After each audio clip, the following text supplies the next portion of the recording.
Chapter number 5, Economic Sources. You might have heard of the project Sampurna, which collects and records all details related to every student of a school. അപ്പോൾ ഒരു സ്കൂളുമായിട്ട് ബന്ധപ്പെട്ട് ഗവൺമെന്റിന് കൊടുക്കേണ്ട ആ ഒരു റിപ്പോർട്ടിന്റെ ഒരു പേരാണ്, എല്ലാ സ്റ്റുഡൻസിന്റെ ഡീറ്റെയിൽസ് കൊടുക്കേണ്ട പേരാണ് സമ്പൂർണ്ണ എന്ന് പറയുന്ന പ്രൊജക്ട്. അപ്പോൾ അത് സ്റ്റുഡൻസിന്റെ എല്ലാ ഡീറ്റെയിൽസും അവർ കളക്ട് ചെയ്യാറുണ്ട്, ഇൻക്ലൂഡിങ് പാരന്റ്സിന്റെ നെയിം, ഓക്കുപേഷൻ എല്ലാം.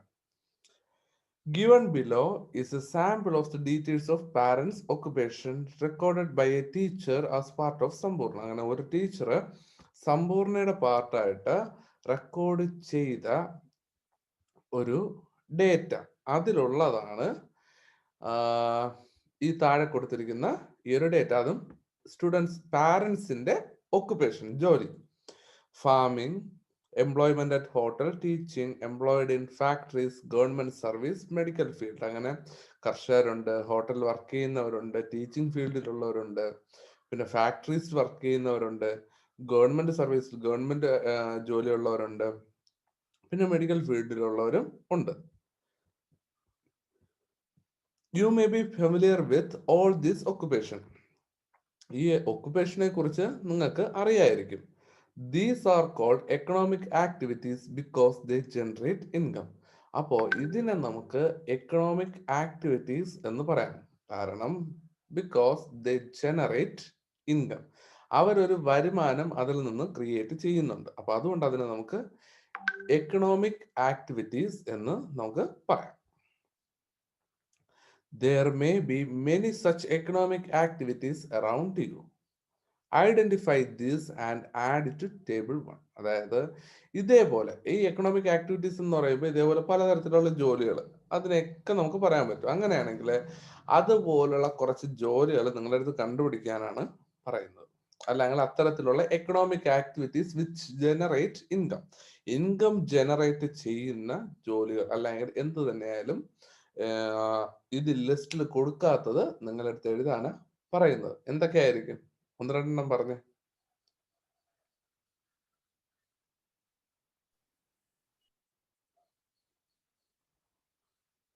എല്ലാരും പോയോ?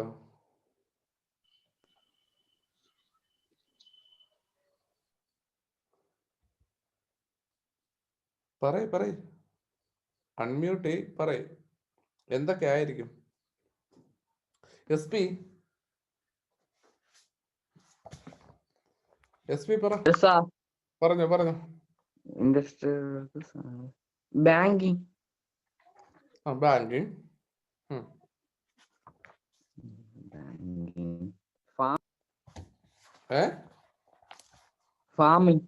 ഫാമിംഗ് നമുക്ക് ഇത് ഓൾറെഡി തന്നിട്ടുണ്ട്. അതില്ലാതെ എടാ ഓക്കെ നിന്റെ ഫാദറിന് എന്താ ജോലി? ഫോട്ടോഗ്രാഫർ. അത് പിന്നെ അതിലൊന്നും പൈസ കിട്ടത്തില്ലേ? അപ്പൊ അതൊരു എക്കണോമിക് ആക്ടിവിറ്റി അല്ലേ? സാർ എന്തൊരു പറഞ്ഞ? ഫോട്ടോഗ്രാഫർ ഹോട്ടലിലെന്നല്ലേ പറഞ്ഞത്? ഹോട്ടലിലെന്നാണോ പറഞ്ഞത്? ഹോട്ടൽ നടത്തുന്നത് ഞാൻ ഫോട്ടോഗ്രാഫർ എന്നാ ഞാൻ കേട്ടത്. ഓക്കെ, ഹോട്ടൽ നടത്തുന്നത്. ഓക്കെ, അപ്പൊ ഹോട്ടൽ മാനേജ്മെന്റ്. അപ്പൊ അതെന്ന് പറയുന്ന അതില് ഒരു ഇൻകം ജനറേറ്റ് ചെയ്യുന്നില്ലേ? ഉണ്ട്. അപ്പൊ അത് തന്നെയാണ് ആ ഒരു എക്കണോമിക് ആക്ടിവിറ്റി എന്ന് നമുക്ക് പറയാൻ പറ്റുന്നത്. അപ്പൊ എന്താ? കാർപ്പന്റർ വരും. എന്തിലെന്നായാലും നമുക്ക് ഇവിടെ പൈസ കിട്ടോ, അത് നമുക്ക് എക്കണോമിക് ആക്ടിവിറ്റി എന്ന് പറയാൻ പറ്റും. Generate income. അതെ, അത്രേ ഉള്ളൂ കേട്ടോ. ഓക്കെ, അപ്പോ among this some are related to agriculture sector. ചിലതെന്ന് പറയുന്നത് അഗ്രികൾച്ചറൽ സെക്ടറിൽ വരുന്നതാണ്. Analyze the table. Can you identify other sectors to which these activities are related? അപ്പൊ ഇതൊക്കെ ഏത് സെക്ടറിൽ വരുന്നതാണ്? ഇപ്പൊ ഇൻഡസ്ട്രി സെക്ടറിൽ വരുന്നുണ്ട്, സർവീസ് സെക്ടറിൽ വരുന്നുണ്ട്. അപ്പൊ അങ്ങനെ പല ഓരോ ആക്ടിവിറ്റീസും പല സെക്ടറിലും വരുന്നതാണ്. അഗ്രികൾച്ചറലുണ്ട്, ഇൻഡസ്ട്രിയൽ ഉണ്ട്, സർവീസസ് ഉണ്ട്, അതുപോലെ പലതും. അടുത്ത The sector involving activities making direct use of natural resources is called primary sector. അപ്പോൾ നമ്മൾ ഇതിൽ 3 തരത്തിലുള്ള സെക്ടറിനെ കുറിച്ച് നമ്മൾ ഇതിൽ പഠിക്കാൻ പോകുന്നത്. Primary, secondary and tertiary. അപ്പോൾ പ്രൈമറി ഏറ്റവും ബേസിക് ആയിട്ടുള്ളതാണ് ഈ പ്രൈമറി സെക്ടർ എന്ന് പറയുന്നത്. അത് which involving activities making direct use of natural resources. Natural resources കൊണ്ട്, അല്ലെങ്കിൽ നമ്മുടെ പ്രകൃതിയുടെ ആ ഒരു ഇതിൽ കിട്ടുന്ന അത് വെച്ച് ചെയ്യുന്ന ഓരോ കാര്യങ്ങൾ, അതിന് നമുക്ക് ഇത് പറയാൻ പറ്റും, പ്രൈമറി സെക്ടർ എന്ന് പറയാൻ പറ്റും. For example agriculture is A primary sector. പിന്നെ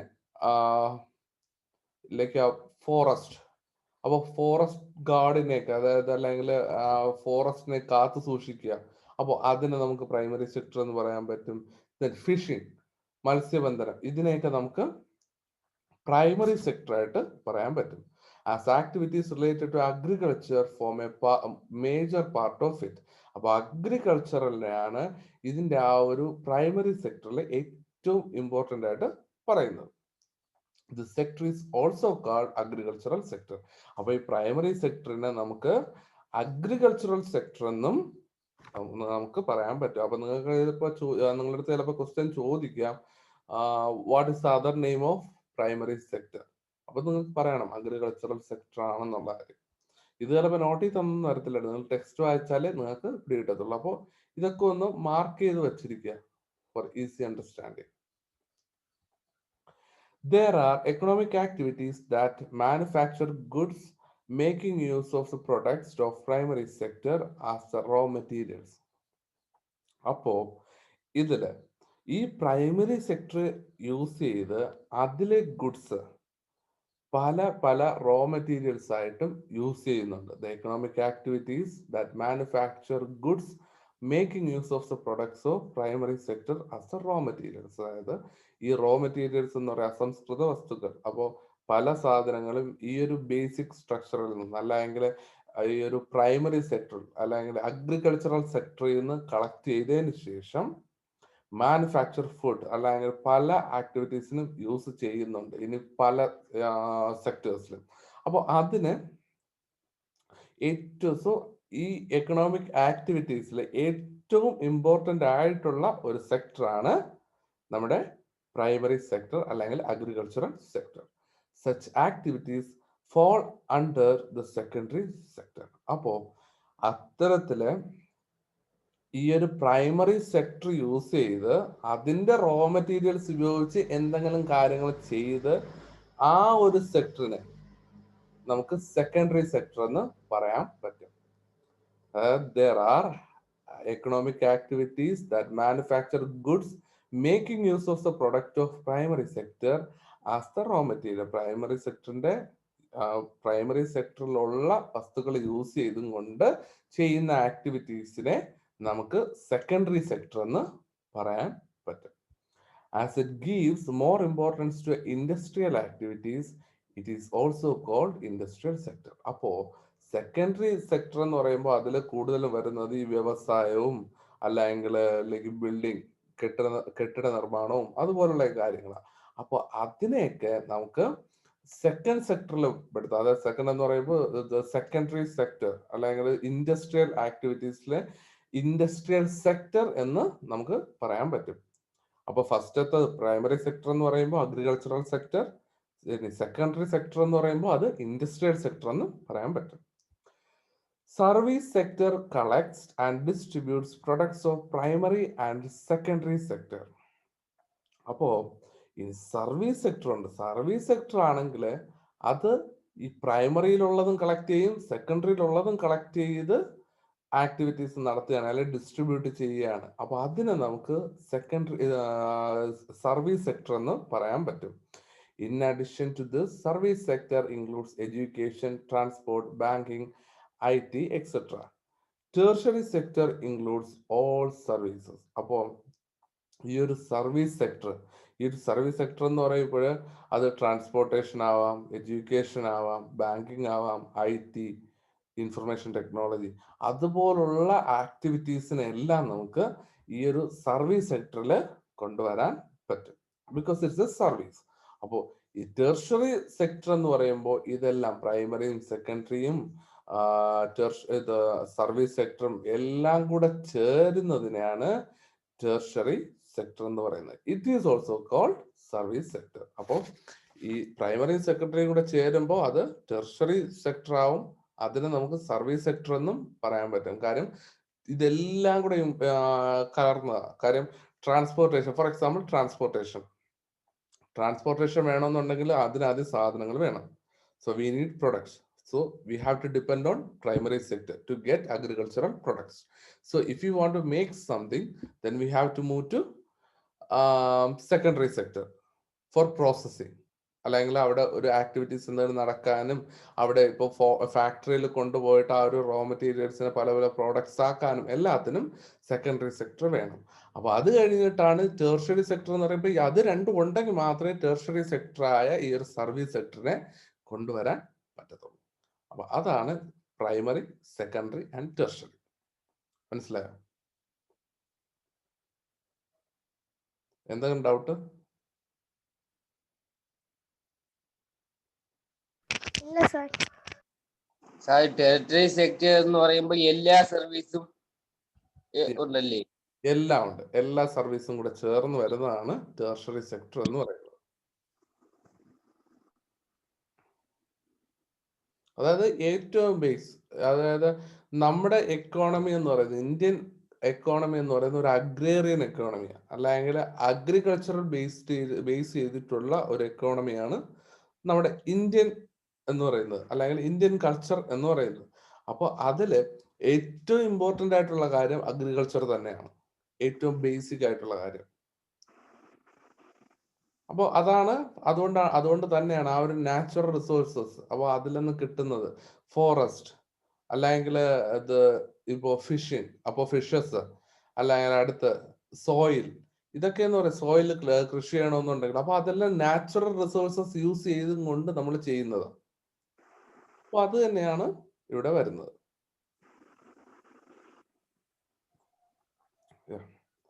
അപ്പൊ ഇത് മൂന്നും മനസ്സിലായോ?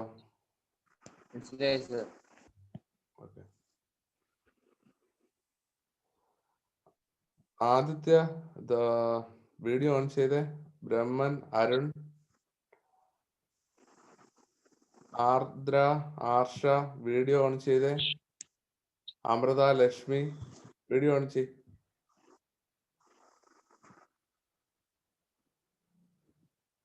ഓക്കെ.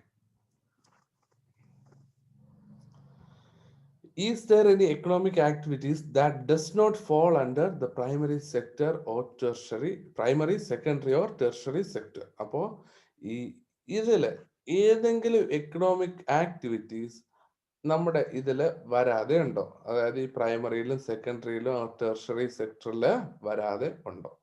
നമുക്ക് നോക്കാം. Economic growth takes place when primary, secondary and tertiary sector function as a whole.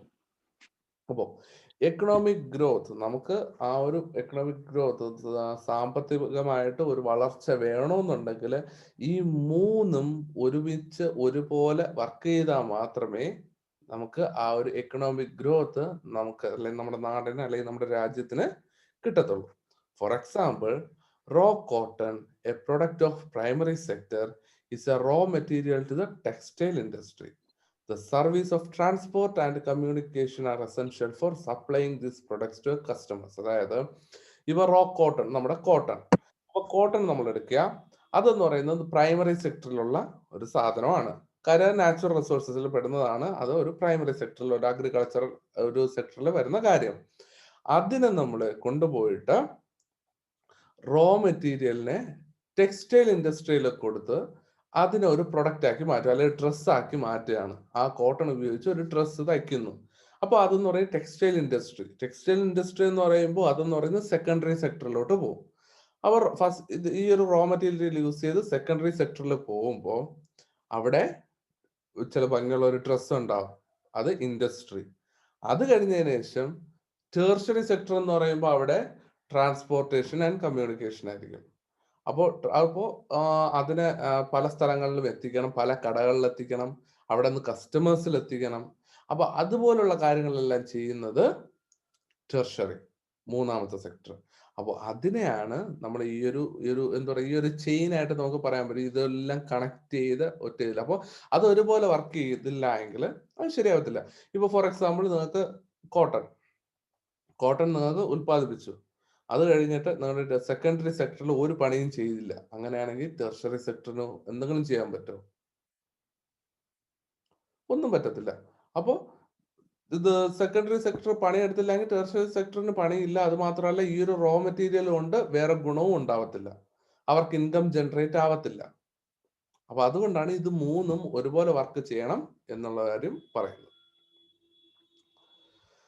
Look at the picture depicting the interrelation among these sectors. Can you elicit from the picture how they are interrelated? അപ്പോൾ നമുക്കിവിടെ ഈ ഒരു 3 picture കൊടുത്തിട്ടുണ്ട്, Inter relation among this sector. അപ്പോൾ ഇത് തമ്മിലുള്ള ആ ഒരു റിലേഷൻ, ആ ഒരു പരസ്പര ബന്ധം എന്താണ് കൊടുത്തിട്ടുണ്ട്. Can you elicit from the picture how they are Inter related. അപ്പൊ നിങ്ങൾക്ക് ഇത് എങ്ങനെ ആണ് ഇത് കണക്ട് ആയിരിക്കുന്നതെന്ന് പറയാൻ പറ്റും, അല്ലെങ്കിൽ എലിസിറ്റ്, അതായത് എങ്ങനെ ഇത് കണ്ടെത്താൻ സാധിക്കും, അല്ലെങ്കിൽ എങ്ങനെ നിങ്ങൾക്ക് പറയാൻ പറ്റും ഇതെങ്ങനെയൊക്കെയാണ് കണക്ട് ആയിരിക്കുന്നത് എന്ന്. അതാണ് ക്വസ്റ്റ്യൻ. അപ്പോൾ പ്രൈമറി സെക്ടറിൽ ഒരു പടമുണ്ട്, സെക്കൻഡറി സെക്ടറിൽ ഒരു പടമുണ്ട്, ടെർഷറി സെക്ടറിൽ ഒരു പടമുണ്ട്. അപ്പോൾ ഇതെങ്ങനെ ആയിരിക്കും എന്നുള്ള കാര്യം പറയണം. ആര് പറയും? ആർഷ അൺമ്യൂട്ട് ചെയ്ത്.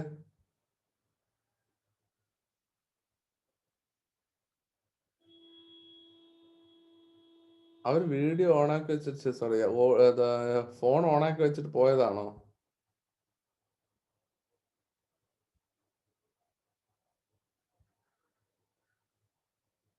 ആർഷ, ആർദ്ര, അതിലുള്ള ആരെങ്കിലും പറഞ്ഞേ?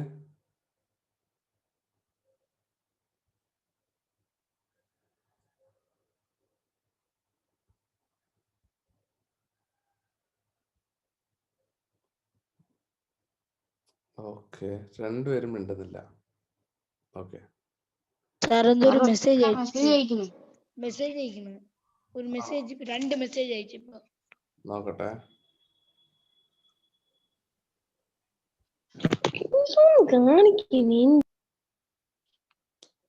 ഇപ്പോഴും ഒരു മെസ്സേജ് അയച്ചു. ആർഷ, ആർദ്ര അൺമ്യൂട്ട് ചെയ്തേ.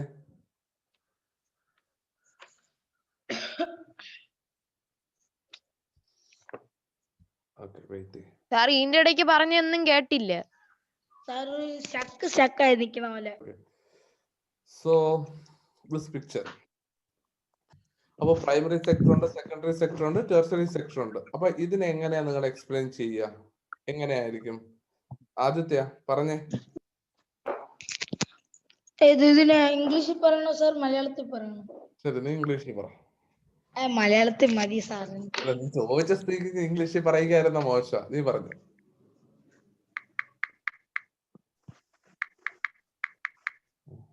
സാർ ഈ പ്രൈമറി സെക്ടറിൽ ഇപ്പൊ കൃഷിയാണ് കാണിക്കുന്നത്. ആ കൃഷി ഉൽപ്പാദിച്ച് സെക്കൻഡറി സെക്ടറിൽ പോകും. ആ സെക്കൻഡറി സെക്ടറിൽ നിന്ന് ആവശ്യമുള്ളവര് ടെറിട്ടറി സെക്ടറിൽ പോകും. ടെർഷ്യറി, എടാ വാക്ക് പറഞ്ഞേ. Territory sector. ടെറിട്ടറി അല്ല, ടെർഷ്യറി. ടെർഷ്യറി. അർത്ഥം എന്താണ്? എടാ അത് മൂന്നാമത്തെ സെക്ടർ എന്ന് പറയുന്നതാ. അതല്ലേ നമുക്ക് ആവശ്യം വേണ്ട. ടെറിട്ടറി സാർ ആ വാക്കൊന്നും കൂടെ പറയൂ. ടെർഷ്യറി പറഞ്ഞോളൂ.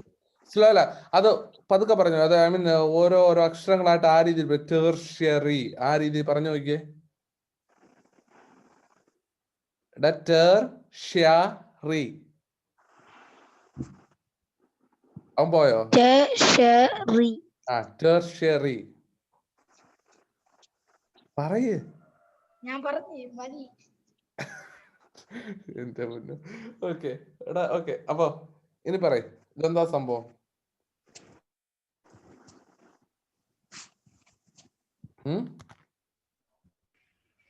എടാ പറയ്, ഇത്ര തന്നെ എന്നെ പറയാനുള്ളത്. ഓ ഓക്കെ, അപ്പോ ഇതെന്താ ഉദ്ദേശിച്ചിരിക്കുന്നത്? ജസ്റ്റ് ഇത്രയേ ഉള്ളൂ. പ്രൈമറി സെക്ടർ എന്ന് പറയുമ്പോൾ അതിൽ അഗ്രികൾച്ചർ, നമ്മൾ ഈ നേരത്തെ പറഞ്ഞ കോട്ടന്റെ ആ ഒരു സെയിം സാധനം തന്നെ, കോട്ടൺ കൾട്ടിവേഷൻ. അവിടെ നിന്ന് സെക്കൻഡറി സെക്ടർ എന്ന് പറയുന്നത് കോട്ടൺ മിൽ, അവിടെ കോട്ടൺ മിൽ എഴുതി വെച്ചിട്ടുണ്ട്. അവിടെ എന്നിട്ട് പ്രോസസ്സ് ചെയ്ത് ഡ്രസ്സാക്കി അവര് എല്ലാം റെഡിയാക്കുന്ന ആ ഒരു ഫാക്ടറി. അത് കഴിഞ്ഞിട്ട് ടെർഷറി സെക്ടർ. അപ്പോ ഇത് മൂന്ന്, ടെർഷറി സെക്ടർ എന്ന് പറയുമ്പോൾ അവിടെ ടെക്സ്റ്റൈൽസിൽ പോകുന്നു, അപ്പൊ കസ്റ്റമേഴ്സ് വന്ന് വാങ്ങിച്ചോളും. പക്ഷെ ഇതെങ്ങനെ കണക്ട് ചെയ്തിരിക്കുന്നത്? സാർ സംശയം ചോദിച്ചോട്ടാ? ഈ കൃഷിക്കാരെ ഇപ്പൊ കോട്ടൺ ഇത് ഉണ്ടാക്കണമെങ്കിൽ ഇവരിവിടെ വെച്ച് തുണിയല്ല ഉണ്ടാക്കും നമ്മളെ സെക്കൻഡറി സെക്ടറില്. ആ, സെക്കൻഡറി സെക്ടറിൽ ഫാക്ടറി അല്ലേ, തുണി ഉണ്ടാക്കുന്ന ഫാക്ടറിയാണ്. അതാ പറഞ്ഞ, അതാണ് ഇതിന്റെ ഒരു സൈക്കിൾ എന്ന് പറയുന്നത്. പ്രൈമറി സെക്ടറിൽ നിന്ന് സെക്കൻഡറി സെക്ടറിലോട്ട് പോകും. അപ്പോഴ് ഈ റോ മെറ്റീരിയൽസ്, ഈ കോട്ടൺ യൂസ് ചെയ്ത് അവര് സെക്കൻഡറി സെക്ടറില് ഇത് തുണികളോ എന്താന്ന് വെച്ചാൽ കഴിഞ്ഞാല് തുണി, കാർപ്പറ്റ് എന്തൊക്കെ ഉണ്ടാക്കാൻ പറ്റും അതെല്ലാം അവിടെ അവർ പല സാധനങ്ങളും അവിടെ ഉണ്ടാക്കും. അത് കഴിഞ്ഞിട്ട് ആ സാധനങ്ങൾ നേരെ ടെക്സ്റ്റൈൽസിൽ പോകുന്നു യൂസിങ് ട്രാൻസ്പോർട്ടേഷൻ. അതുകൊണ്ടാണ് ട്രാൻസ്പോർട്ടേഷനും ടെക്സ്റ്റൈൽസും എല്ലാം അതിൽ പെടുന്നത്. അപ്പോൾ അത് നേരെ ടെക്സ്റ്റൈൽസിൽ പോകും. അത് ഈ പ്രൈമറി സെക്ടറിലുള്ള ആൾക്കാർ തന്നെ, അല്ലെങ്കിൽ വീട്ടിലുള്ള ആൾക്കാർ തന്നെ വാങ്ങിക്കുകയും ചെയ്യും. അല്ലെങ്കിൽ മാത്രമല്ല എല്ലാരും. വൈകുന്നേരം അതെ, വീഡിയോ ഇങ്ങനെ സൂമിലെ കൂടെയാണ്. അത് ഞാൻ പറയാം കേട്ടോ. അത് ഈ ക്ലാസ് കഴിയുമ്പോ നെറ്റ് കാണൂല. ആ, ഞാൻ ഒരു കാര്യം, ഞാൻ നിനക്ക് ചാർജ് ചെയ്ത് തരാടാ. സാർ റെക്കോർഡ് ആദ്യം ഓഫ് വേണ്ട. അപ്പോ ഈ ടെർഷറി സെക്ടറിൽ കിട്ടുന്ന കാര്യങ്ങൾ, അപ്പോൾ അവിടെ നമുക്ക് ഡ്രസ്സ് കിട്ടും. അവിടെ ഡ്രസ്സ് കിട്ടുന്നത് അത് പ്രൈമറി സെക്ടറിലുള്ള ആൾക്കാർ വാങ്ങിക്കുകയും ചെയ്യും, അല്ലെങ്കിൽ അവർക്ക് അതിൽ നിന്ന് ഇൻകം കിട്ടും. അപ്പോൾ ഈ ഒരു സൈക്കിൾ ഇങ്ങനെ ഇങ്ങനെ ചുറ്റിക്കൊണ്ടേയിരിക്കും. ഇതിനൊരു എൻഡ് ഇല്ല ഒരിക്കലും. അപ്പൊ അതിനെയാണ് നമ്മുടെ ഈ ഒരു സൈക്കിൾ എന്ന് പറയുന്നത്, ആ ഒരു ഇന്റർ റിലേഷൻ എന്ന് പറയുന്നത്. You may find out another example showing the interrelationship between these sectors. അപ്പോ ഇതുമായിട്ട് റിലേറ്റ് ചെയ്യുന്ന ഒരു എക്സാമ്പിൾ നിങ്ങൾ കണ്ടുപിടിക്കണം. വേറെ ഏതെങ്കിലും ഒരു എക്സാമ്പിൾ നിങ്ങൾ കണ്ടുപിടിക്കുക. അങ്ങനെ ഏതെങ്കിലും ഉണ്ടാവോ? ഉണ്ടല്ലോ സാർ, കുറെ കാണും. സാർ ഈ കാർപ്പന്റർ വരൂ. കാർപ്പന്റർ ആണെങ്കിൽ എങ്ങനെയായിരിക്കും വരിക? അത് തടി ആദ്യം എടുത്ത് പിന്നെ സെക്കൻഡറി സെക്ടറിൽ പോയി അത് ഉണ്ടാക്കി ഒരു ചെയർ ഉണ്ടാക്കിയിട്ട് പിന്നെ ടെറിറ്ററി സെക്കൻഡറി പോയി അത് ഓക്കെ, അത് നമുക്ക് കൺസിഡർ ചെയ്യാന്നുള്ള ഒരു എക്സാമ്പിൾ ആണ്. പക്ഷെ എന്നാലും അവിടെ കൂടുതലും വരുന്നത് ആ ഒരു ശരിയാ.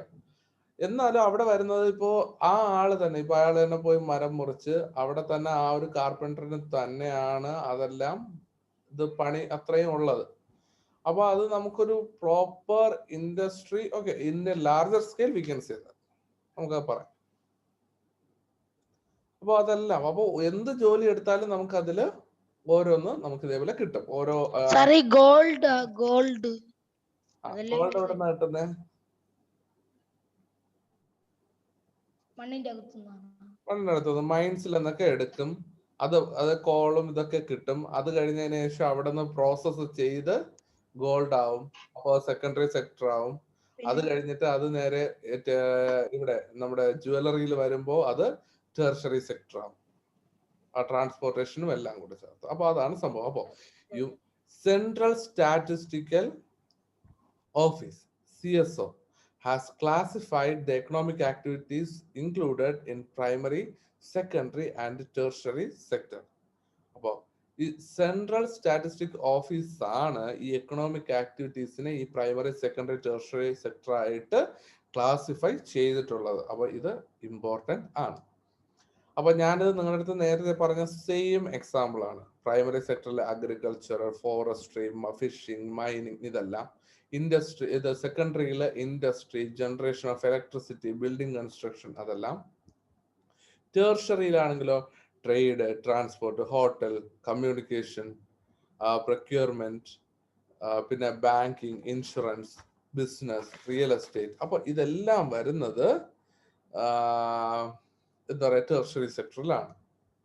അതാണ് സംഭവം. ഇത് ഞാൻ നേരത്തെ പറഞ്ഞത് തന്നെ.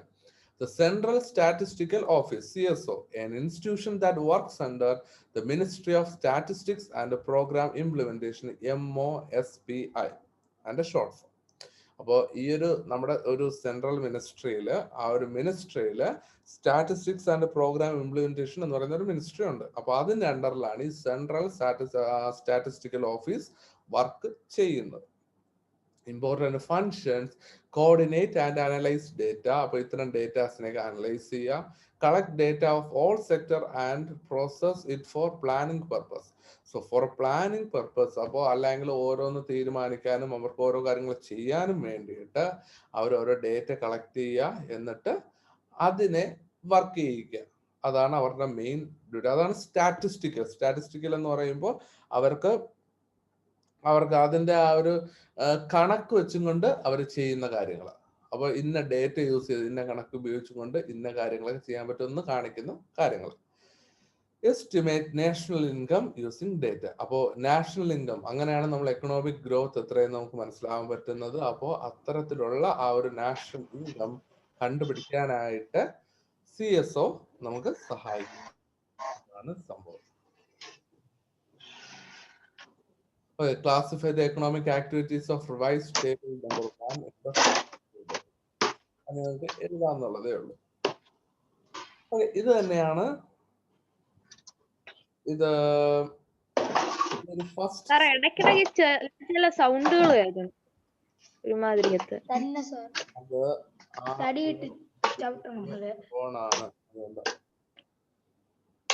സിയാന്റെ ഫോണാണ്. സിയാനാണോ? അവൻ മുങ്ങിയെന്ന് തോന്നുന്നു. സിയാന്റെ ഓഫീസ്, റൈറ്റ്. ഓക്കെ, അപ്പോ അത് തന്നെയാണ് സംഭവം. അപ്പൊ ഇങ്ങനെ നമ്മൾ ഫസ്റ്റ് ആ ഒരു സെഗ്മെന്റ്, ഈ ഒരു ചാപ്റ്ററിന്റെ ഫസ്റ്റ് സെഗ്മെന്റ് കഴിഞ്ഞു. അതായത് നമ്മൾ classification of primary, secondary and tertiary. അപ്പൊ ഇതിൽ ഇത്ര എന്തെങ്കിലും ഡൗട്ട് ഉണ്ടോ?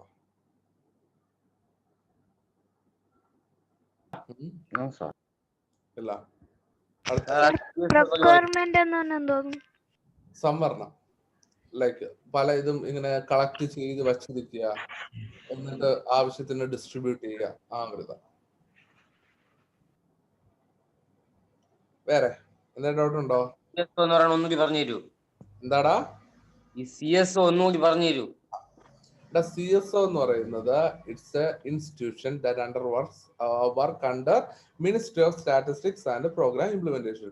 നമുക്ക് അങ്ങനെ ഒരു മന്ത്രിസഭയില് അങ്ങനെ ഒരു പോസ്റ്റ് കൂടെ ഉണ്ട്. അതായത് ഇത് മിനിസ്ട്രിയില് സ്റ്റാറ്റിസ്റ്റിക്സ് ആൻഡ് പ്രോഗ്രാം ഇംപ്ലിമെന്റേഷൻ, അവരുടെ ഇതിലാണ് നമ്മുടെ ഈ പ്ലാനിംഗ് കമ്മീഷൻ അല്ലെങ്കിൽ ഇതിന്റെ ആ ഒരു ഫിനാൻഷ്യൽ ഇതെല്ലാം അവർ അനലൈസ് ചെയ്യുന്ന ഒരു ടീമാണ് ഈ സ്റ്റാറ്റിസ്റ്റിക്സ് ആൻഡ് പ്രോഗ്രാം ഇംപ്ലിമെന്റേഷൻ.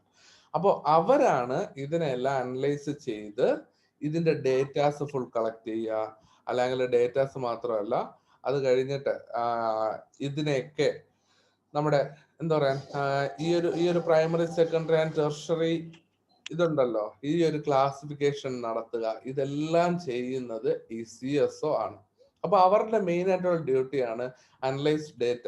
അപ്പൊ കോർഡിനേറ്റർ ആൻഡ് അനലൈസ് ഡേറ്റ. അപ്പൊ ഒരു ഡേറ്റ കിട്ടിക്കഴിഞ്ഞാൽ ഇത്ര ശതമാനം ഇത്രയിലോട്ട് പോയി, ഇത്ര ശതമാനം ഇന്നത് ചെയ്തു, അല്ലെങ്കിൽ ഇന്നൊക്കെ കാരണം കൊണ്ടാണ് ഇന്നത് സംഭവിച്ചത് എന്നുള്ള കാര്യമൊക്കെ വെച്ച് ആ ഒരു ഡേറ്റ, അവർക്ക് കിട്ടുന്ന ആ ഒരു ഡേറ്റ വെച്ച്, ആ നമ്പേഴ്സ് വെച്ച് അനലൈസ് ചെയ്യേണ്ട ചുമതല അവർക്കാണ്. ഇനി collect data of all sectors and process planning purpose.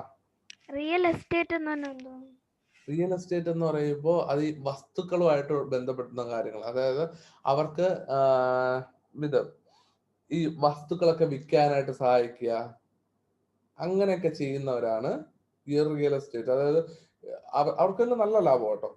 പല പല ഇത് എന്താ പറയുന്നത് ഇത് ഏക്കർ കണക്കിന് വസ്തുക്കളും എല്ലാം അവര് മത്സരം വെച്ചായിരിക്കും ഓരോരുത്തർ വന്ന് ഇത് വിൽക്കാനും എല്ലാത്തിനുള്ള ആ ഒരു സൗകര്യങ്ങൾ ചെയ്തു കൊടുക്കുക. അതിനെ റിയൽ എസ്റ്റേറ്റ് എന്ന് പറയുന്നത്. അതെ. മൈനിങ്ങും ഡയമണ്ടും ഗോൾഡും അതൊക്കെ ഇത് മൈനിങ് ചെയ്യണതും അതും പ്രൈമറി സെക്ടറിൽ തന്നെ പറഞ്ഞ. എടാ അതില് മൈനിങ് എന്ന് പറയുന്നത് പ്രൈമറി സെക്ടറിൽ വരും. മൈനിങ് അതായത് ബേസിക് ആയിട്ട് വർക്ക് ചെയ്യുന്നത്. അത് കഴിഞ്ഞിട്ട് അതിൽ നിന്ന് കിട്ടുന്ന സാധനങ്ങൾ, ആ ഒരു മിനറൽസ് കോഴ്സ് എന്ത് തന്നെ ആയാലും മൈനിങ് ചെയ്തെടുക്കുന്ന സാധനം പ്രോസസ്സ് ചെയ്യുന്നതിനെ നമുക്ക് സെക്കൻഡറി സെക്ടർ എന്ന് പറയാം. ആ പ്രോസസ്സ് ചെയ്ത് കഴിയുമ്പോൾ നിനക്കൊരു നല്ല പ്രോഡക്റ്റ് അല്ലെങ്കിൽ ഗോൾഡ് അല്ലെങ്കിൽ ഡയമണ്ട് എന്ത് കിട്ടോ പ്രോസസ് ചെയ്ത് കഴിഞ്ഞിട്ട് എന്നിട്ട് പോകുന്ന സ്ഥലമാണ്. അല്ലെങ്കിൽ ജുവലറിയിലോട്ട് പോകുന്നു എന്ന് വെക്കുക. ഗോൾഡൊക്കെ ജുവലറിയിലോട്ട് പോകുന്നു. അപ്പൊ അവിടെ നമുക്ക് ടെർഷറി എന്ന് പറയാൻ പറ്റും. ആ ട്രാൻസ്പോർട്ടേഷനും എല്ലാം. അപ്പൊ പ്രോസസ്സിങ് കഴിയുന്നവർ ആ ഫാക്ടറിയിൽ വെച്ച് ആ ഒരു പ്രോസസ്സിങ് കഴിയുമ്പോഴത്തേക്കും ആ ഒരു സെഗ്മെന്റ് അവിടെ കഴിഞ്ഞു. അത് കഴിഞ്ഞിട്ട് വരുന്നതാണ് ടെർഷറി. അപ്പൊ ട്രാൻസ്പോർട്ടേഷനും ജുവലറിയിൽ എത്തുന്നതും അത് കഴിഞ്ഞിട്ട് ജുവലറിയിൽ എത്തിയതിനു ശേഷം കസ്റ്റമേഴ്സിൽ എത്തുന്ന എല്ലാം ടെർഷറി സെക്ടർ ആയിട്ട് വരും. അതെ. വേറെ ഡൗട്ട് ഉണ്ടോ? സാർ ഈ പ്രൊക്യൂർമെന്റ് എന്ന് വെച്ചാൽ എന്താണ്? സംഭരണം. ഓരോ സംഭരിച്ച് വെക്കുക അതിനെ.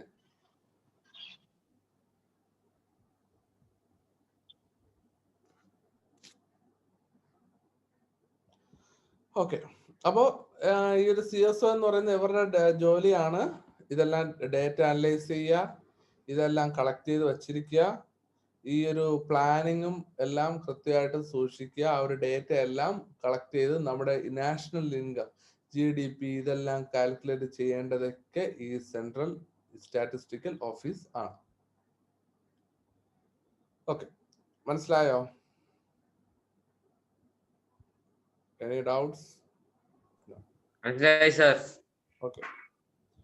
അപ്പോൾ നമുക്ക് അടുത്ത് sectors and related employment opportunities. അപ്പോൾ ഓരോ സെക്ടറും അതുമായിട്ട് ബന്ധപ്പെട്ട ജോലികൾ. Every occupation in our country falls under the primary, secondary and tertiary sector. അപ്പോൾ ഇതിലെ ഏത് നമ്മൾ ജോലി എടുത്താലും അതെല്ലാം നമുക്ക് ഇങ്ങനെ ഈ 3 കാറ്റഗറിയിൽ നമുക്ക് പെടുത്താൻ പറ്റും. In India the availability of employment in primary, secondary and tertiary sectors varies. അപ്പോൾ ഓരോ ജോലിക്കും ഓരോ ഇതാണ്. അതായത് ഓരോ ജോലിക്കും ഓരോ അല്ലെങ്കിൽ ക്വാളിഫിക്കേഷൻ ആയാലും എന്ത് തന്നെ ആയാലും അതിന്റെ അവൈലബിലിറ്റിയും എല്ലാം എന്ന് പറയുന്നത് ഓരോ തരത്തിലാണ്.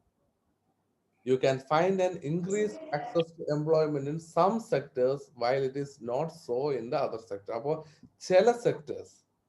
ചില സെക്ടേഴ്സിലാണെങ്കിൽ ഭയങ്കരമായിട്ട് ആളുകൾക്ക് ജോലി ചെയ്യാൻ താല്പര്യം കാണും. ഫോർ എക്സാമ്പിൾ ടെർഷറി സെക്ടർ എന്ന് പറയുന്നത് ഒരു സർവീസ് സെക്ടറൂടെയാണ്. അവിടെ എന്ന് പറയുന്നതാണ് ഏറ്റവും മേജർ ആയിട്ടുള്ള വർക്ക്. മേജർ എന്ന് വെച്ച് കഴിഞ്ഞാൽ എങ്ങനെ ആൾക്കാർക്ക് വർക്ക് ചെയ്യാൻ താല്പര്യപ്പെടുന്നതും ശമ്പളം കൂടുതൽ കിട്ടുന്നതും എല്ലാം ചെയ്യുന്നത് ടെർഷറി സെക്ടറിലാണ്. അപ്പോൾ അവിടെ വർക്ക് ചെയ്യാനായിട്ട് ഇപ്പൊ ബാങ്കിങ്ങിനായാലും സിവിൽ സർവീസിലായാലും എല്ലാത്തിലും വർക്ക് ചെയ്യാൻ അവിടെ വർക്ക് ചെയ്യാൻ എല്ലാവർക്കും താല്പര്യമാണ്. പക്ഷെ പ്രൈമറി സെക്ടർ നോക്കുകയാണെങ്കിൽ അഗ്രികൾച്ചർ, അത് കർഷകർ മാത്രം. അത് കഴിയുമ്പോൾ വല്ലാതെ വേറെ ആർക്കും അങ്ങനെ താല്പര്യം ഇല്ല. അപ്പൊ അത്തരത്തില് ചിലതിൽ നമുക്ക് കൂടുതൽ അക്സസ് കാണാൻ പറ്റും, ചിലതിൽ കുറച്ച് അക്സസും കാണാൻ പറ്റും. Examine the table showing the percentage of employment availability in different sectors from 1993 to 2011. അപ്പോൾ ഈ ഒരു ടേബിൾ നോക്കുക. അതില് പ്രൈമറി സെക്ടറിലും സെക്കൻഡറി സെക്ടറിലും എല്ലാം ഉള്ള ആ ഒരു ഡിഫറൻസ് അല്ലെങ്കിൽ അതിൽ ഉണ്ടായ ചേഞ്ചസ് എന്തൊക്കെയാണ് എന്നുള്ള കാര്യം, എംപ്ലോയ്മെന്റ് അവൈലബിലിറ്റി ജോലി സാധ്യതകൾ ഉണ്ടായത് എത്രമാത്രം എന്ന് നമുക്ക് നോക്കാൻ പറ്റും. അപ്പോ percentage of employment availability in each sector. അപ്പോൾ നമ്മൾ നോക്കിക്കഴിഞ്ഞാൽ ഈ ടേബിൾ നിങ്ങൾ വ്യക്തമായിട്ട് നോക്കുക. 1 second. Right. ടേബിൾ നിങ്ങൾ നോക്കുമ്പോൾ ഫസ്റ്റ് സെക്ടേഴ്സ് ആണ് പ്രൈമറി സെക്ടർ. അത് 1993 64.9%, 2005 56.5%, 2011 53.2%. അതുപോലെ സെക്കൻഡറി സെക്ടറിലെ വാല്യൂസ് ഉണ്ട്, ടെർഷ്യറി സെക്ടറിലും വാല്യൂസ് ഉണ്ട്. അപ്പൊ ഔട്ട് ഓഫ് 100 ആണ് ഇതെല്ലാം വരുന്നത്. അപ്പോ ഇത് ഈ ടേബിളിനെ നമുക്ക് എങ്ങനെയൊക്കെ അനലൈസ് ചെയ്യാൻ പറ്റും? ഇപ്പൊ ഫസ്റ്റ് പ്രൈമറി സെക്ടർ എടുക്കുകയാണെന്ന് വെക്കുക. അപ്പോ എന്നിട്ട് ഇതിൽ ഈ 3 ഇയർ നോക്കുക, 1993, 2005, 2011. ഓ, എസ് പിക്ക് നല്ല ഉറക്കം വരെയാ. ഇത് എസ് പി ആ പറഞ്ഞേ, ഇതിലുള്ള ഈ ഒരു ഡേറ്റ വെച്ച് നിനക്ക് എന്തൊക്കെ അനുമാനങ്ങളിൽ എത്താൻ പറ്റും? ഈ 3 ഡേറ്റ, അതായത് 1993, 2005, 2011, ഇത് 3 വാല്യൂസ് നമ്മൾ നോക്കുമ്പോ എന്തെങ്കിലും ഒരു ചേഞ്ചോ എന്തെങ്കിലും നിനക്ക് കാണാൻ സാധിക്കുന്നുണ്ടോ ഈ പ്രൈമറി സെക്ടറിൽ? എന്താ കുറവുണ്ട്. വർഷം കഴിയും തോറും പ്രൈമറി സെക്ടർ അഗ്രികൾച്ചറൽ സെക്ടറിലേക്കുള്ള ഒരു ആക്സസ് അല്ലെങ്കിൽ ആ ഒരു എംപ്ലോയബിലിറ്റി കുറയുന്നുണ്ട്. അടുത്ത് എന്നാലും 53 more than 50% is there. അടുത്ത് സെക്കൻഡറി സെക്ടർ. സെക്കൻഡറി സെക്ടറിൽ നോക്കുകയാണെങ്കിൽ അത് കൂടുന്നു, അത് കുറേശ്ശെ നല്ല രീതിയിൽ കൂടുന്നുണ്ട്. അടുത്ത സിയാൻ, ടെർഷ്യറി സെക്ടറിൽ എന്താ അവസ്ഥ? അതും കൂടുന്നുണ്ട് സാർ. കൂടുന്നുണ്ട്, പക്ഷെ മറ്റൊന്നും അത്രയില്ല, ശക്കലക്കാണ് കൂടുന്നത് കുറേശ്ശെ. 20.9 നിന്ന് 24.8 ഒരു നല്ലൊരു നന്നായിട്ട് കൂടി. പക്ഷെ അത് കഴിഞ്ഞിട്ട് 2011 ആയപ്പോൾ 25.3, ജസ്റ്റ് 5% മാത്രമേ 0.5% മാത്രമേ അവിടെ കൂടിയുള്ളൂ. അപ്പൊ അതാണ് ഒരു അനാലിസിസ് എന്ന് പറയുന്നത്. അപ്പൊ write your findings after analyzing table 2 based on the following indicators. അപ്പോൾ നമ്മൾ ഈ പറഞ്ഞ കാര്യങ്ങൾ തന്നെയായിരിക്കും അവരിവിടെ ചോദിക്കുക. Which sector shows an increased trend in the availability of employment? അപ്പൊ ഇതിൽ ഏതാണ് നല്ല രീതിയിൽ അല്ലെങ്കിൽ ഇൻക്രീസ്ഡ് ട്രെൻഡ് അല്ലെങ്കിൽ അവൈലബിലിറ്റി കൂടുതലായിട്ട് കാണിക്കുന്ന സെക്ടർ ഏതായിരിക്കും? സെക്കൻഡറി. അപ്പൊ സെക്കൻഡറി എന്ന് നമുക്ക് പറയുകയാണെങ്കിൽ ടെർഷ്യറി എന്നും പറയാൻ പറ്റും. Which sector shows highest availability of employment in all periods? ഇതില് ഏറ്റവും കൂടുതൽ എംപ്ലോയ്മെന്റ് അവൈലബിലിറ്റി വന്നത് ഏത് സെക്ടറിൽ ആണ്? Primary sector. ഓക്കെ. അടുത്ത, how much is the employment availability in primary sector greater than that of the other 2 sector in 2011? അപ്പോ ഇതിൽ എത്രമാത്രം എംപ്ലോയ്മെന്റ് അവൈലബിലിറ്റി ആണ് പ്രൈമറി സെക്ടറിൽ വന്നത്? നമ്മുടെ അതിനേക്കാളും എത്രമാത്രം കൂടുതലാണ് വന്നത്? സെക്കൻഡറി സെക്ടറിനേക്കാളും അല്ലെ ടെർഷ്യറി സെക്ടറിനേക്കാളും എത്രമാത്രം ഡിഫറൻസ് ആണ് അത് തമ്മിൽ ഉള്ളത്? അപ്പൊ അതെങ്ങനെ കണ്ടുപിടിക്കും?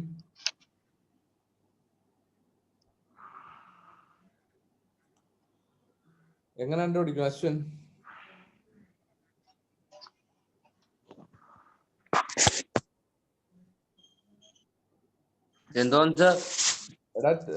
അതായത് പ്രൈമറി സെക്ടറിലെ പ്രൈമറി സെക്ടറിനേക്കാളും, അതായത് ബാക്കി 2 സെക്ടറിനേക്കാളും കൂടുതൽ തന്നെയാണ് പ്രൈമറി സെക്ടറിനുള്ളത്. അപ്പോൾ എംപ്ലോയ്മെന്റ് അവൈലബിലിറ്റി ഉള്ളത്. പക്ഷെ ഇത് തമ്മിൽ, ഈ 2 സെക്ടറും തമ്മിൽ എത്രമാത്രം ഡിഫറൻസ് ആണ് ഈ 2011 ഈ പ്രൈമറി സെക്ടറുമായിട്ട് ഉള്ളത് എന്നതാണ് ക്വസ്റ്റ്യൻ. എങ്ങനെ കണ്ടുപിടിക്കും അത്? സെക്കൻഡറി സെക്ടറിലും ടെർഷ്യറി സെക്ടറിലും കൂടുന്തോറും ഈ പ്രൈമറി സെക്ടർ ഇത് കുറഞ്ഞുകൊണ്ട് വരികയല്ലേ? പക്ഷെ കണ്ടുപിടിക്കണം. എന്താ വൈഷ്ണവി നേരത്തെ പറഞ്ഞില്ലേ ഗ്രേറ്റർ ദാൻ, അത് കറക്റ്റ് കണ്ടുപിടിക്കണമെന്ന്. അതെ, അതാ എത്രയാണെന്ന് കണ്ടുപിടിക്കണം. എങ്ങനെ കണ്ടുപിടിക്കും?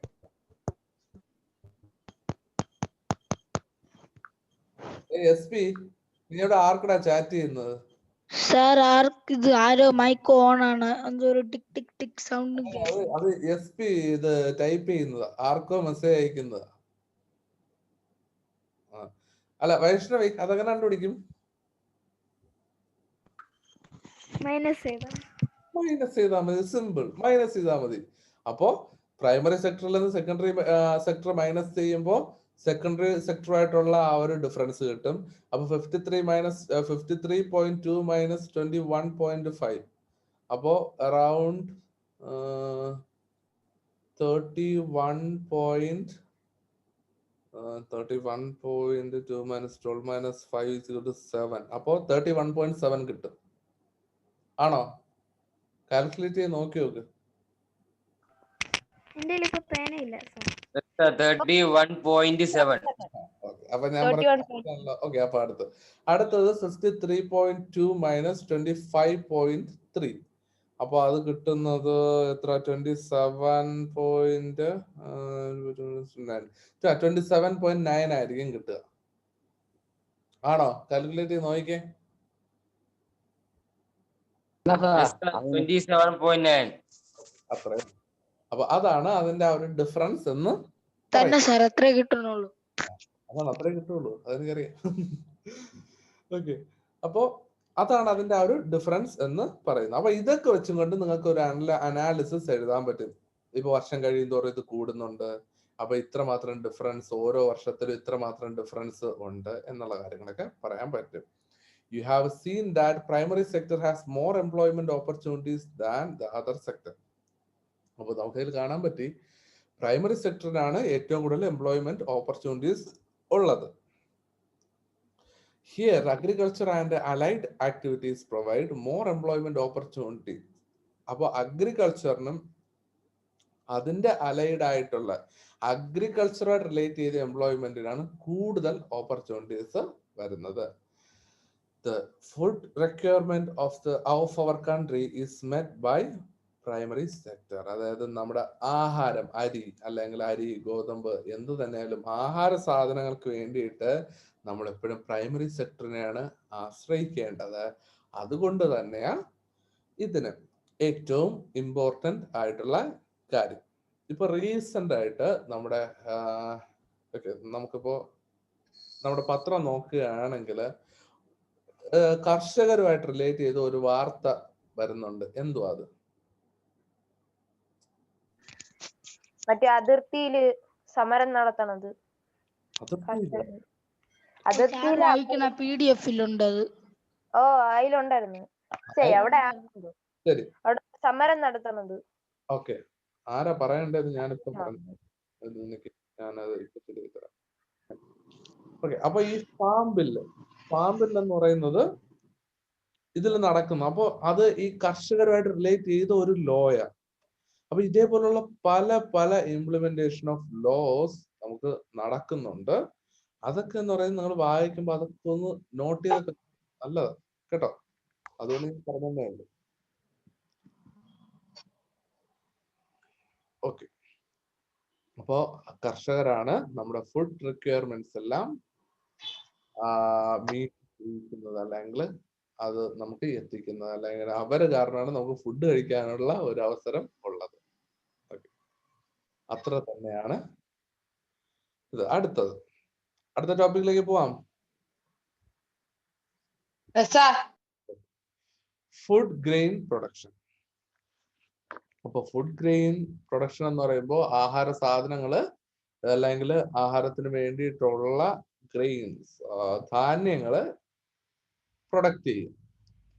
India has been giving importance to development of primary sector since independence. അപ്പോൾ ഇൻഡിപെൻഡൻസ് കഴിഞ്ഞത് മുതൽ തന്നെ ഇന്ത്യ എന്ന് പറയുന്ന മേജർലി ഫോക്കസ് ചെയ്യുന്നത് പ്രൈമറി സെക്ടർ ഡെവലപ്പ് ചെയ്യാനാണ്. Because we all are in agrarian economy. അപ്പൊ agriculture is basic of our economy.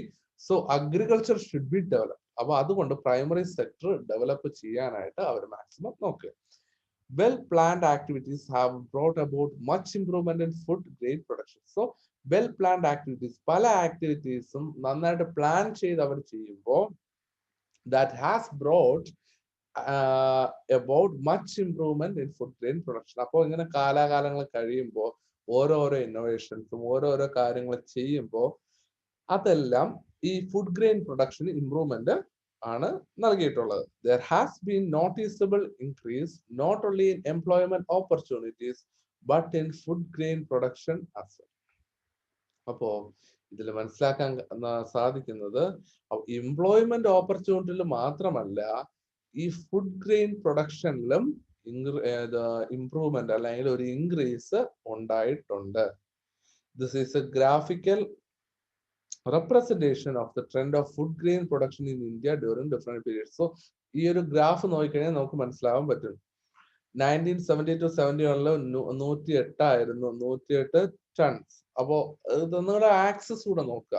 ഇപ്പൊ എക്സ് ആക്സിസില് ഇയേഴ്സും ഏത് വർഷത്തിലാണെന്നും വൈ ആക്സിസില് food grain production in million tons. അപ്പൊ എത്ര മില്യൺ ടൺസ് ആണ് പ്രൊഡക്ഷൻ ഉണ്ടായതെന്നാണ് ഈ ഒരു ഡേറ്റ പറയുന്നത്. അപ്പോൾ 1970-71 108.4 മില്യൺ ടൺസ് ഫുഡ് പ്രൊഡക്ഷൻ, അതായത് ഫുഡ് ഗ്രെയിൻ പ്രൊഡക്ഷൻ ഉണ്ടായി.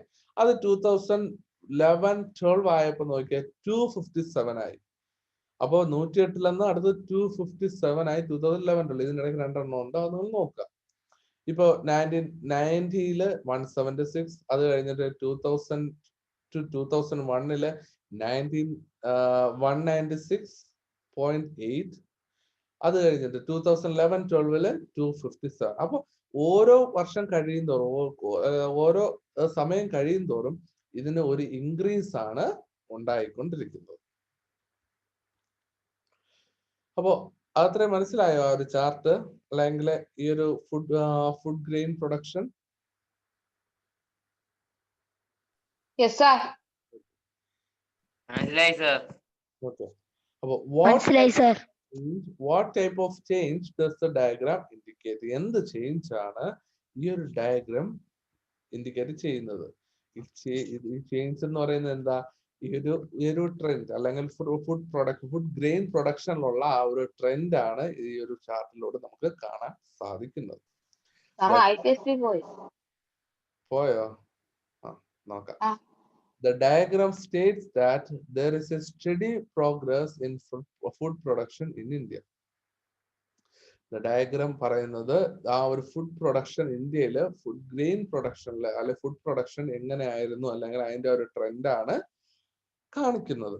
But poverty still persists in various parts of India even after increased food production. അപ്പോ പക്ഷേ ഫുഡ് പ്രൊഡക്ഷൻ ഇതെല്ലാം നടക്കുന്നു, ഓക്കെ, അതെല്ലാം സമ്മതിച്ചു. പക്ഷെ എന്നാലും നമുക്ക് പോവർട്ടി ഇതുവരെ മാറ്റാൻ സാധിച്ചിട്ടില്ല.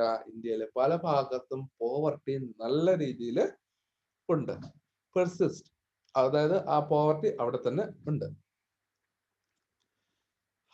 What may be the reason? എന്തൊക്കെ ആയിരിക്കും അതിനുള്ള റീസൺസ്? Defects in distribution. അപ്പോൾ ഈ ഒരു ഫുഡ് പ്രൊഡക്ട്സ് ആ ഒരു ഡിസ്ട്രിബ്യൂട്ട് ചെയ്യാൻ സാധിക്കാതെ വരുന്ന ആ ഒരു സമയത്ത്, അല്ലെങ്കിൽ അവിടെ വരുന്ന എന്തെങ്കിലും mistakes. Low potential of individuals to purchase goods. അപ്പോ സാധനങ്ങൾ ധാരാളമായിട്ട് വാങ്ങിക്കാനായിട്ട് ആളുകൾക്ക് പൈസ ഇല്ല, പൈസ കുറവായിരിക്കും. അപ്പൊ അത്തരം കാരണങ്ങള് ഈ ഒരു ഫുഡ് പ്രൊഡക്ഷന്റെ ഇൻക്രീസ് വളർന്നിട്ടും നമുക്ക് ആ ഒരു പോവർട്ടി കുറയാനായിട്ട് സാധിക്കാത്തതിനുള്ള കാരണങ്ങൾ ആണ്. Food security is attained when there is adequate availability of food to the needy. അപ്പൊ ഫുഡ് സെക്യൂരിറ്റി എന്ന് പറയുന്നത്, അപ്പൊ ഈ ആഹാര സാധനങ്ങൾ ആവശ്യാനുസരണം ലഭിക്കുമ്പോഴാണ് അതിന് നമുക്ക് ഒരു ഫുഡ് സെക്യൂരിറ്റി അല്ലെങ്കിൽ ഭക്ഷ്യ സുരക്ഷ എന്ന് പറയുന്നത് സാധ്യമാകുന്നത്. ആവശ്യമുള്ള ആൾക്കാർക്ക് ആവശ്യമുള്ള സമയത്ത് ഫുഡ് എത്തിക്കാൻ പറ്റുന്നത്.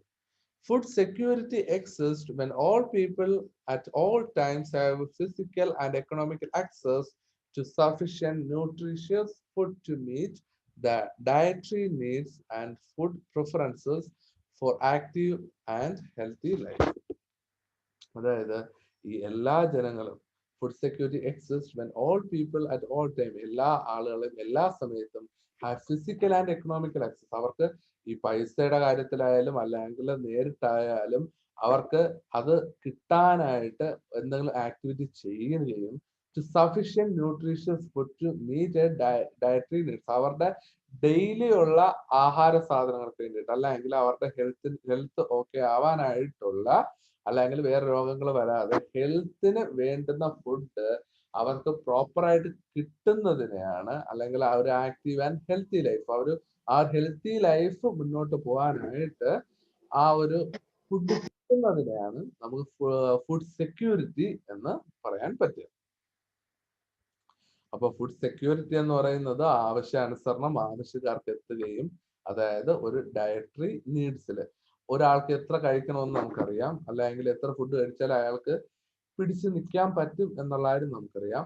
അത്തരത്തില് ഉള്ള ഫുഡ് ന്യൂട്രീഷൻസ് കിട്ടുന്നതിനെയാണ് നമുക്ക് ഈ ഒരു ഫുഡ് സെക്യൂരിറ്റി എന്ന് പറയാൻ സാധിക്കുന്നത്. മനസ്സിലായോ? Yes, sir.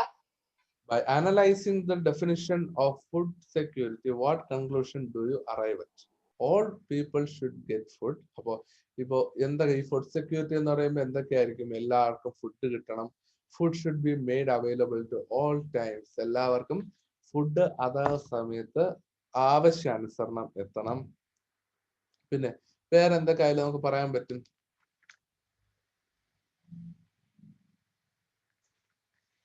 വേറെ എന്തൊക്കെ പറയാൻ പറ്റും?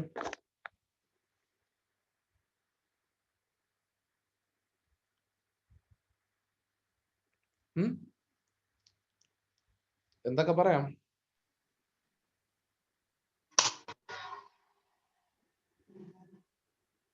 എല്ലാരും പോയോ? ഉണ്ട് സാർ. ലക്ഷ്മി പോയോ? ഇല്ല. ഓക്കെ, ലക്ഷ്മി അൺമ്യൂട്ട് ചെയ്തേ, എന്നിട്ട് പറഞ്ഞേ. നമുക്ക് ഈ ഒരു ഡെഫിനിഷൻ എന്ന് പറയുമ്പോ അതെന്ന് പറയുന്നത് എല്ലാ ആൾക്കാർക്കും ഫുഡ് കിട്ടണം, പിന്നെ എല്ലാവർക്കും എല്ലാ സമയത്തും ഫുഡ് കിട്ടണം. വേറെ എന്തൊക്കെ നമുക്ക് പോയിന്റ്സ് അവിടെ ആഡ് ചെയ്യാൻ പറ്റും?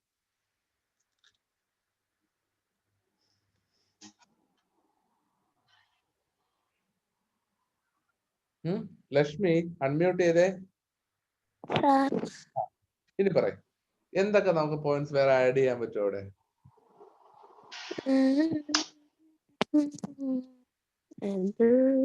എന്താ?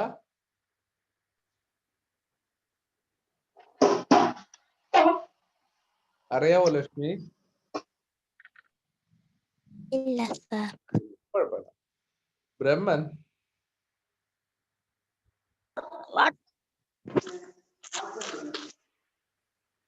പറയട്ടാ സാർ ലക്ഷ്മി എന്തായാലും പറഞ്ഞോ? ഫുഡ് കിട്ടണില്ലല്ലോ, അതിനെ കുറിച്ച് പറയാമോ? എന്താ? ചിലർക്ക് ഫുഡ് കിട്ടണില്ലല്ലോ. അല്ല, അതിനെ കുറിച്ച് പറയാമോന്ന്? പറയാം. അതായത് ഫുഡ് കിട്ടുന്നില്ല, അപ്പോ അവർക്ക് എല്ലാവർക്കും ഫുഡ് കിട്ടണം. അതാണ് ആ ഒരു ഫുഡ് സെക്യൂരിറ്റി എന്ന് പറയുന്നത്. Food should be made available to all time, available at all times. എല്ലാ സമയത്തും അവർക്ക് ഫുഡ് കിട്ടണം. അത് അങ്ങനെ മാത്രമേ നമുക്ക് ഫുഡ് സെക്യൂരിറ്റി എന്ന് നമുക്ക് തന്നെ പറയാൻ പറ്റുള്ളൂ. ഫുഡ് സെക്യൂരിറ്റി നമുക്ക് സാറ്റിസ്ഫൈ ചെയ്യാൻ പറ്റത്തുള്ളൂ, അല്ലെങ്കിൽ ഒരിക്കലും അത് പറ്റത്തില്ല. ക്ലാസ് നിർത്തോ, ചാർജ് ചെയ്യാതായി. എടാ, ഇത് ലാസ്റ്റ് പോയിന്റ്. എന്തായാലും പോർട്ട് അലിവേഷൻ പ്രോഗ്രാംസ് ഞാൻ അടുത്ത ക്ലാസ്സിൽ എടുക്കത്തുള്ളൂ, ഇന്നെന്തായാലും എടുക്കത്തില്ല. ഓക്കെ, അപ്പൊ വേറെ എന്തൊക്കെ പറയാൻ പറ്റുമോ അല്ലേ? ബ്രഹ്മൻ എന്താണ് സാർ? വേറെ എന്തൊക്കെ പറയാൻ പറ്റും? സാർ, ആർക്കൊക്കെ ഭക്ഷണം കിട്ടാതിരിക്കുന്നു അവർക്കൊക്കെ ഭക്ഷണം കൊടുക്കണം. ഭക്ഷണം കൊടുക്കണം, റൈറ്റ്. പിന്നെ വേറെ വൈഷ്ണവി?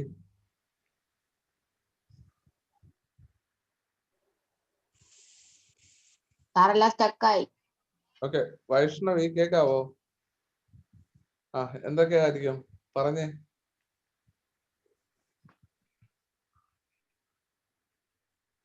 അറിയാവോ?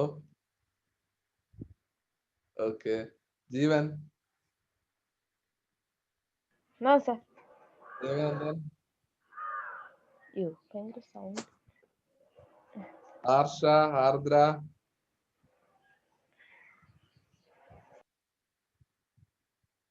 ആർഷ, ആർദ്ര അൺമ്യൂട്ട് ചെയ്യോ?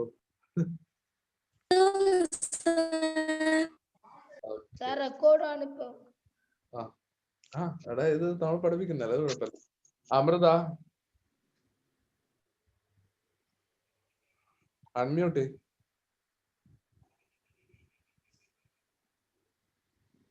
അരുൺ അൺമ്യൂട്ട് ചെയ്തേ.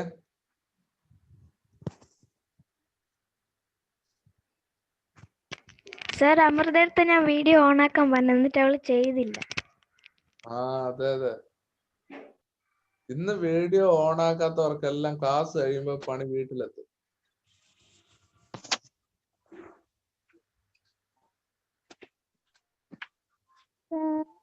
കൃഷി കുറച്ചും കൂടെ വർദ്ധിപ്പിക്കണം, അങ്ങനെ കൊടുക്കാൻ പറ്റുമോ?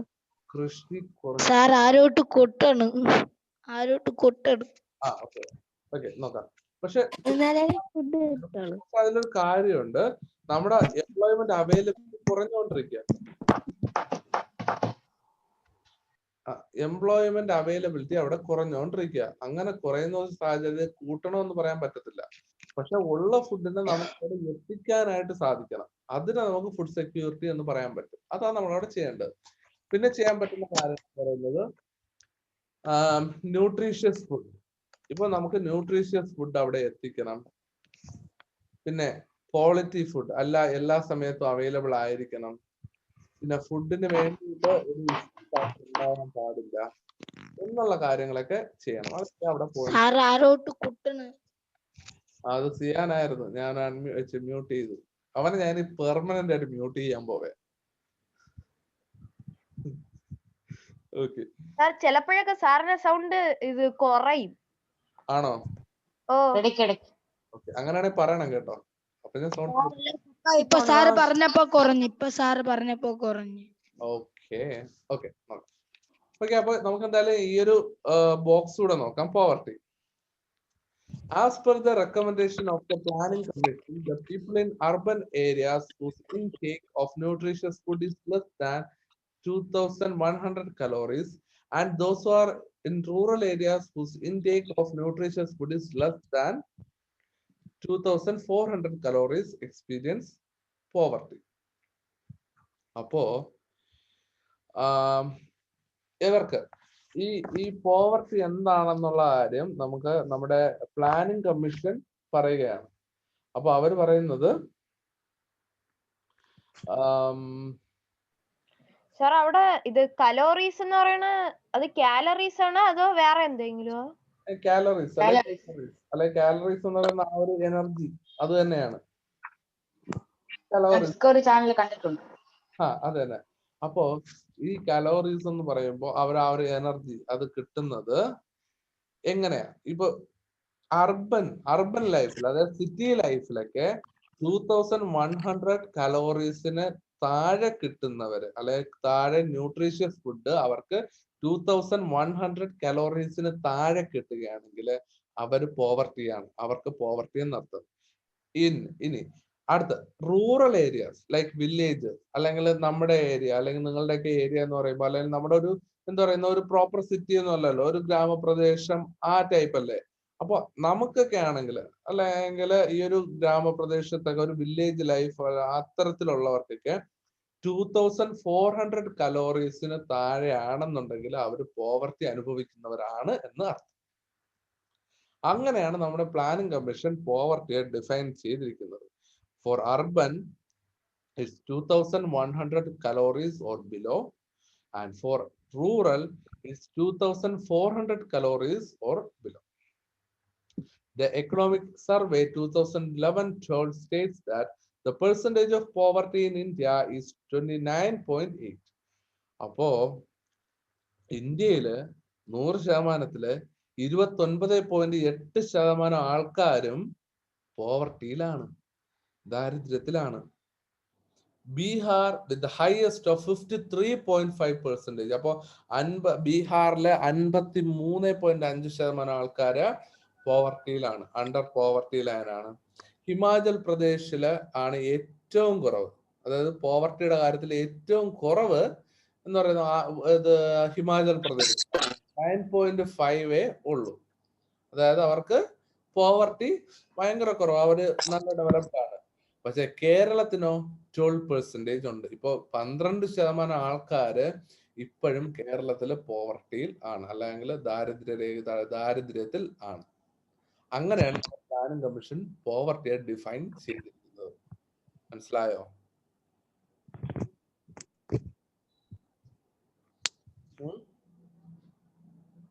സർ ഇപ്പോഴും മഹാരാഷ്ട്രയില് ഫുഡ് കിട്ടണില്ലേ? ഫുഡ് കിട്ടുന്നില്ല എന്നല്ല, അവര് പോവർട്ടിയാണ്, അവർക്ക് അഡിക്വേറ്റ് ആയിട്ടുള്ള ന്യൂട്രീഷ്യസ് ഫുഡ് കിട്ടുന്നില്ല. ഇപ്പൊ മഹാരാഷ്ട്ര മാത്രമല്ല, ഇപ്പൊ പല സ്ഥലം നോർത്ത് ഇന്ത്യയിലൊക്കെ ഇപ്പൊ ബീഹാറൊക്കെ നോക്കുകയാണെങ്കിൽ അവർക്ക് ഭയങ്കര കഷ്ടപ്പാട്. നമ്മൾ വിചാരിക്കുന്ന പോലെ അല്ല. 53, അതായത് പകുതിയിൽ കൂടുതൽ ആൾക്കാരും കഷ്ടപ്പാടിലാണ്. അവർക്ക് അഡിക്വേറ്റ് ആയിട്ടുള്ള നേരെ ഫുഡ് കിട്ടുന്നില്ല. അതൊക്കെ അവിടുത്തെ ഒരു എന്തുകൊണ്ടാണ് സാർ? എന്തുകൊണ്ടെന്ന് ചോദിച്ചു കഴിഞ്ഞാൽ, ഒന്ന്, അവർക്ക് കൃഷി ചെയ്യാനുള്ള ആ ഒരു സാഹചര്യമൊക്കെ കുറവായിരിക്കും. അല്ലെങ്കിൽ അവിടെ പോപ്പുലേഷൻ നല്ല രീതിയിലുണ്ട്, അതിനനുസരിച്ചുള്ള സ്പേസ് കാണത്തില്ല. പിന്നെ എന്തു പറയാൻ, പിന്നെ ഒരു ഗവൺമെന്റ് അതിനായിട്ടുള്ള ഒരു പ്രോപ്പർ ഇനിഷ്യേറ്റീവ്സോ ഒന്നും എടുക്കുന്നുണ്ടാവത്തില്ല അവിടെ. അങ്ങനെയൊക്കെയാണ്. പിന്നെ അവർക്ക് അതിനോടൊരു ജോലി ഇല്ല, എഡ്യൂക്കേഷൻ ഇല്ല. അല്ലെങ്കിൽ എപ്പോഴും നമുക്ക് നോക്കുകയാണെങ്കിൽ അവരൊരു പ്രൈമറി സെക്ടറിൽ ജീവിക്കുന്ന ആൾക്കാരാണ് കൂടുതൽ ബീഹാറിലൊക്കെ ഉള്ളത്, അല്ലെ അഗ്രികൾച്ചർ. അപ്പോൾ പ്രത്യേകിച്ച് ഈ ഫാം ബില്ല് ഇതൊക്കെ വരുമ്പോൾ അവർക്ക് എതിരായിട്ടൊക്കെയാണ് വരുന്നത്. പിന്നെ ഉള്ള കാര്യം, അവർക്ക് ഈ കൃഷി ചെയ്യുന്നവരുടെ അവസ്ഥ ഒന്ന് ആലോചിച്ച് നോക്കിയേ. വല്ല ഇത് റെയിന് വരികയാണെങ്കിൽ, ഫ്ലഡ് വരികയാണെങ്കിൽ ഫ്ലഡ് കൊണ്ടുപോകും. ഡ്രാഫ്റ്റ് വരികയാണെങ്കിൽ, ഈ വരൾച്ചയും എല്ലാം കൂടെ വരികയാണെങ്കിൽ, പ്രത്യേകിച്ച് നോർത്ത് ഇന്ത്യ എന്ന് പറയുന്ന വരൾച്ചയ്ക്കൊക്കെ ഭയങ്കര ചൂടാ അവിടെ. ബീഹാറൊക്കെ എന്ന് പറയുന്നത് ഭയങ്കര ചൂടുള്ള സ്ഥലം. അപ്പൊ അത്തരത്തില് ചൂടൊക്കെ വരികയാണെങ്കിൽ അവരുടെ കൃഷിയെല്ലാം നശിക്കും. അപ്പൊ അങ്ങനെയാണെങ്കിൽ അവർക്ക് ജീവിക്കാനുള്ള ആ ഒരു പൈസയോ അല്ലെങ്കിൽ ആ ഒരു ഫുഡോ ഒന്നും അവർക്ക് കിട്ടത്തില്ല. അതുകൊണ്ടാണ് അവർക്കൊക്കെ ആ ഒരു ഇഷ്യൂ വരുന്നത്. സാർ ഈ പോവർട്ടി എന്ന് വെച്ചാൽ എന്തിനാണ്? ദാരിദ്ര്യം. എക്കണോമിക് സർവേ എന്ന് വെച്ചാ? എക്കണോമിക് സർവേ എന്ന് പറയുന്നത് ഇതിനെക്കുറിച്ച് ഓരോ സർവേ എടുക്കുന്നത്. അതായത് സർവേ എന്ന് പറയുമ്പോൾ ഇതിനെക്കുറിച്ചുള്ള ഡീറ്റെയിൽസും കാര്യങ്ങളും ഒരു റിപ്പോർട്ടാ? ഒരു റിപ്പോർട്ട് പോലെ അവർ വർഷാവർഷം ഇങ്ങനെ എടുത്തുകൊണ്ടിരിക്കും. അപ്പൊ അതിനാണ് എക്കണോമിക് സർവേ എന്ന് പറയുന്നത്.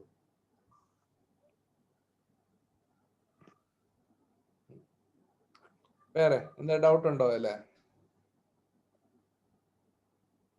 സാർ ഈ കലോറീസ് എന്ന് പറഞ്ഞ കലോറീസ് എന്ന് പറയുന്നത് എനർജിയാ. നമുക്ക് കിട്ടേണ്ട എനർജി, നമുക്ക് അല്ലെങ്കിൽ ജീവിക്കാൻ വേണ്ടുന്ന എനർജി, നമുക്ക് ഡെയിലി ബേസിസിൽ ആ ഒരു എനർജി നമുക്ക് ആവശ്യമാണ്. അതിനെ കലോറീസ് എന്ന് പറയുന്നത്.